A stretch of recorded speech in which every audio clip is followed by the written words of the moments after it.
Herkese salam. PowerPoint dərslərimizə davam edirik. Sonuncu dəfə bu 4 qrup haqqında sizə məlumat vermişdik. Keçirik növbəti qrupumuza. Növbəti qrup comments qrupudur. Comments qrupunda birinci əmr new comment, yeni comment əlavə etmək, yeni şərh əlavə etmək. Buradakı funksiyalar əsasən komanda şəklində işlənilən slaydlara şamil olunur. Yəni bir prezentasiyanı bir neçə nəfər işləyərsə, funksiyonallardan daha yaxşı istifadə etmək üçün imkanlar yaradır. New comment hissəsində burada hal-hazırda heç bir comment yoxdur. Ona görə bunlar deaktivdir. Yeni comment əlavə edirik. Məsələn, bura bir comment əlavə edək, enter. Bu hissəni bağlayaq. Gördüyünüz kimi burada bir comment olduğunu görürük.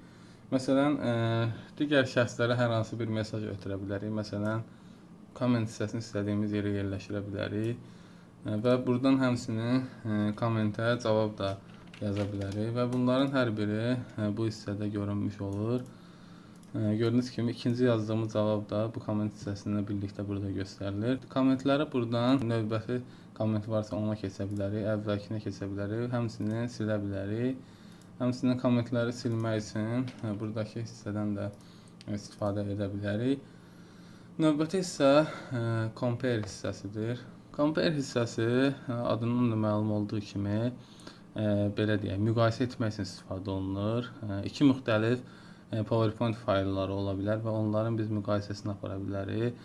Bu da əsasən komanda işləri üçün nəzərdə tutulub. Yəni burada müqayisə etməkdir, hər hansı dəyişiklik edilib edilmədiyini göstərir və yaxud da ki sənədə hər hansı bir yeni şəkil və ya müəyyən mətnlər arasında olan fərqləri tapmaq üçün istifadə olunur. Bu gördüyünüz növbəti pasiv hissələrdə hal-hazırda biz heç bir müqayisə aparmırıq deyə passivdir. Burada da accept var, reject var. Bunlar haqqında da qısa məlumat verim. Accept-də göstərilən dəyişikliklərdən əgər razıyıqsa, accept vasitəsilə təsdiqləyirik. Reject-də isə onun əksi olaraq dəyişikliklərlə razı deyiliksə, onları köhnə versiyaya qaytarırıq. Previous-da əvvəlki düzəlişlərə keçid edir, yəni bir əvvəlki düzəlişə. Next-də isə növbəti düzəlişləri bizə göstərir.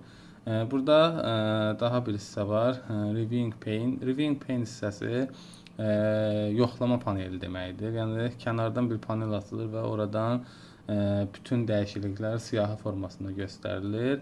End review isə sonuncu əmrimizdir. Bu əmr vasitəsilə də dəyişikliklərin bütün belə deyək, yoxlama prosesi keçir və normal rejimə qayıdırıq.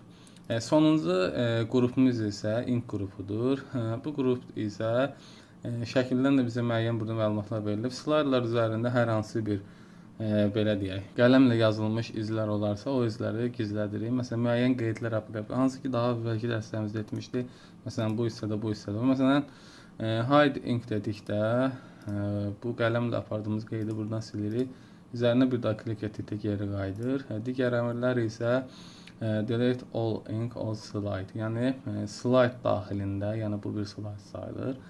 Burada olan bütün qələmlə yazılmış izləri silir. Məsələn, bu slide daxilində silsək, burada bir neçə iz var idi, onları sildi. Bunlar bu arada borderdir, bu qələmlə yazılmayıb. Daha sonra delete all ink in presentation. Bu isə bütün prezentasiya daxilində olan, yalnız burada yox.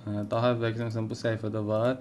Biz bu səhifə daxilində delete all ink in presentation dedikdə bu əmr vasitəsilə bütün prezentasiya daxilindəki gördüyünüz kimi buradakı qələmlə yazılmış izləri də silmiş olduq. Bugünlük dərsimiz bu qədər. Növbəti dərslərdə görüşənə qədər.